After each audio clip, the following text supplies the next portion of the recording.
Afgooye.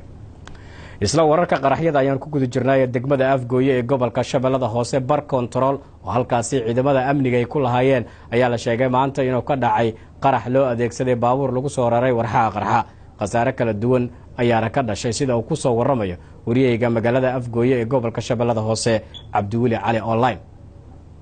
gaarigan oo nuuciisa lagu sheegay hoomay oo laga soo buuxiyay walxaha qarxa ayaa abaarto dabadii duhurnimo ee maanta ku qarxay aafaafka hore ee wakaaladii biyaha degmada Afgooye oo fadhiisin u ah guutooyin ka tirsan ciidanka militariga Soomaaliya. qaraxan ismidaaminta ah ayaa waxa ka dhashay qasaaro dhimasho iyo dhaawac oo isku jira askar iyo shacab. goobta qarax uu ka dhacay oo aan gaaray ayaa waxa indhahay ku qabanayeen burbur xoogan oo uu sababay qaraxa iyo qaar ka mid ah jirka dadkii qaraxu saameeyay oo daadsanaa goobta. taliyaha booliiska qaybta gobolka Shabeellaha Hoose Gaashaano Sare Cabdi Ibraahim Shaamow oo Universal TV kula hadlay goobta ayaa sheegay in qaraxa laga hortagay hase yeeshee waxa uu qiray in qaraxan uu qasaarooyin ka soo gaaray. qarax ayaa ka dhacay halka aan taaganahay waa Afgooye degmada Afgooye barta looga yaqaan meesha xisbiiska traafikada waxa ku qarxay gaari ismiidamayn ah meel checkpoint ah ay hada meeshan alxamdulillah waa aad u jeedaan meesha meel suuq iyo magaalo iyo madna ma aha waxa ku dhintay askarigii celiyay dagarqabihii waday gaarigii ay heeday isqarxinta hay waa gartay iyo wiil yaro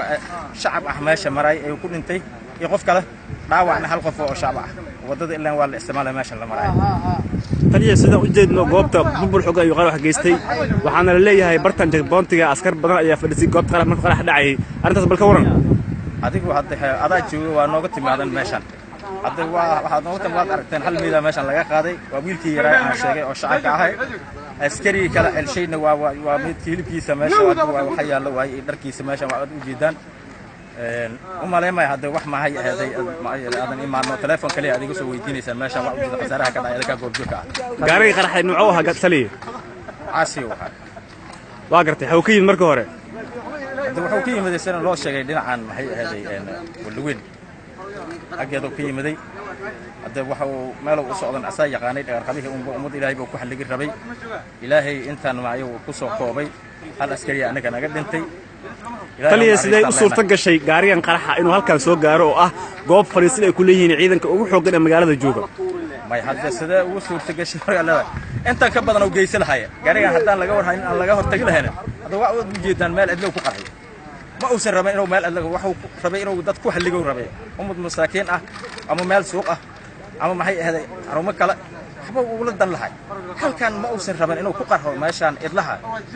haway damba ku kalaftay askarta ka hortagay askariga ka hortagay Allah u naxariistaan lana ka askariga naga dhintay hadda askarta dhimatay ma ahan inta dhaawacantay waa imisa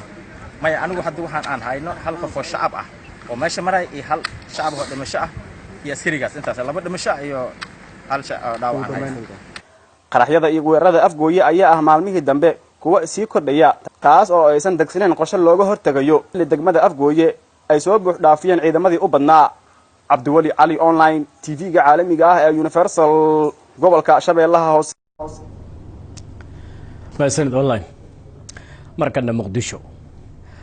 bannaanbax lagaga soo horjeeda dilalka qorsheysan ee loo geysanayo dadka hal